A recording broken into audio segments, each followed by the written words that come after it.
This is my leopard gecko tank, and in this video I'm going to go through and I'm going to make a bunch of changes to a little habitat here, and I'm going to explain to you guys why I decided to make every change that I have made, and maybe why I'm not making certain changes. So hopefully after you watch this video, you can kind of learn a little bit, and maybe give some suggestions to me as I continue to learn to take care of her.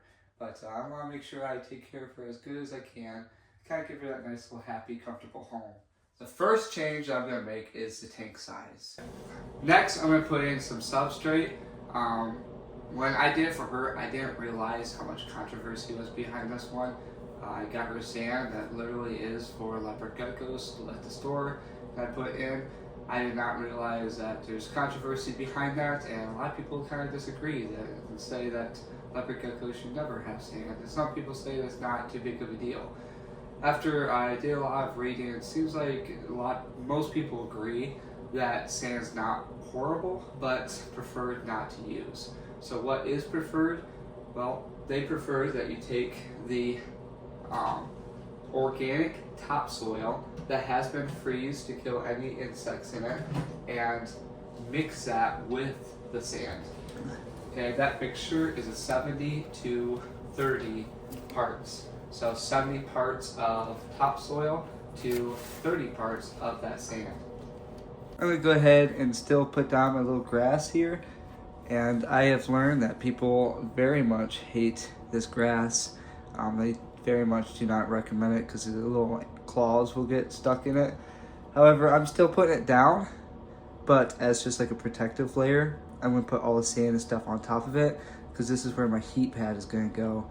And I want to make sure that even if she dug down, she wouldn't accidentally touch that glass and burn herself. I'm going to add some plants into here.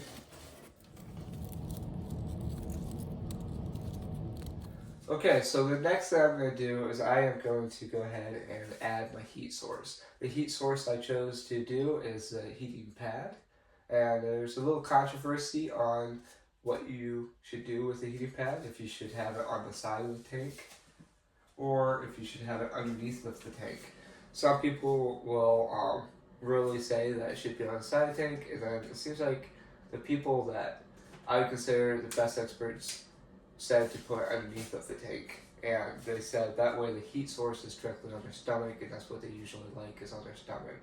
Helps with digestion or whatever.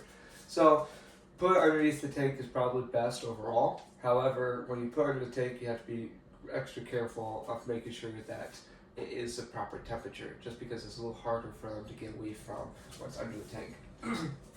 So remember, I put that carpet down on top underneath the soil, so that way if they dig down to it, they will hit that carpet and they won't keep going. I don't really want them touching that hot glass, for one.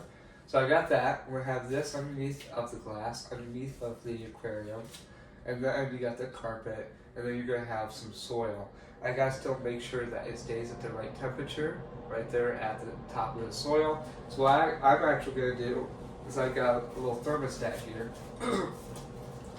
I'm gonna put that thermostat, this little heating pad actually plugs into my thermostat, and then the thermostat has the little sensor. I'm going to put that on the heating pad when I put it underneath of here, and I'm going to set this to 96 degrees.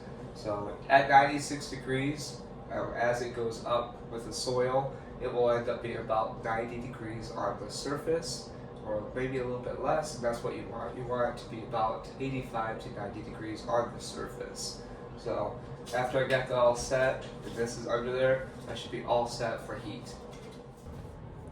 Okay, for hides, I learned that it should really have 3 hides. So this one is going to be the hot hive. I'm going to add another hide here. This is where she's going to go. She just kind of wants to cool off a little bit. So no heat source added. Alright, so now to put the moisturizing hide in, I have this one. Seems like people are saying not to use this one. It's not very good. But they instead actually recommend this one. It's just a regular jar, and I got a bunch of moss, so I'm gonna put that moss inside the jar, and then I'm just gonna put some moisture in there, kind of spray some water inside of there, and do that every day, and then clean it out every week. So that's the plan there. So I am going to add now 3 dishes this time. So I'm going to have 1 dish for food, 1 dish for water, and then I'm actually going to add this little dish in there. It's just got some calcium and D3 in it. This was a recommendation that someone suggested, and it just allows her to get access whenever she feels like it to get a little bit more of calcium and D3.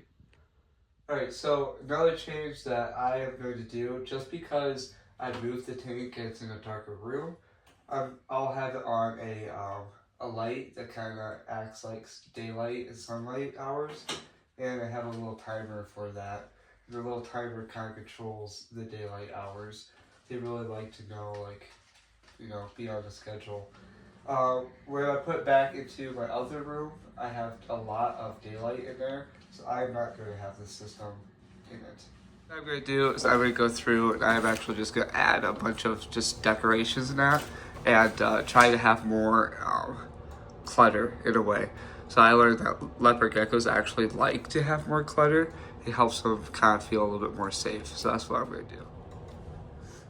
So I'm going to go ahead and add Corella to it. Like I said before, if you guys have some good ideas or good suggestions on how I can make it a little bit better for her, please leave a comment, let me know. And hope you guys enjoyed and maybe hopefully learned something.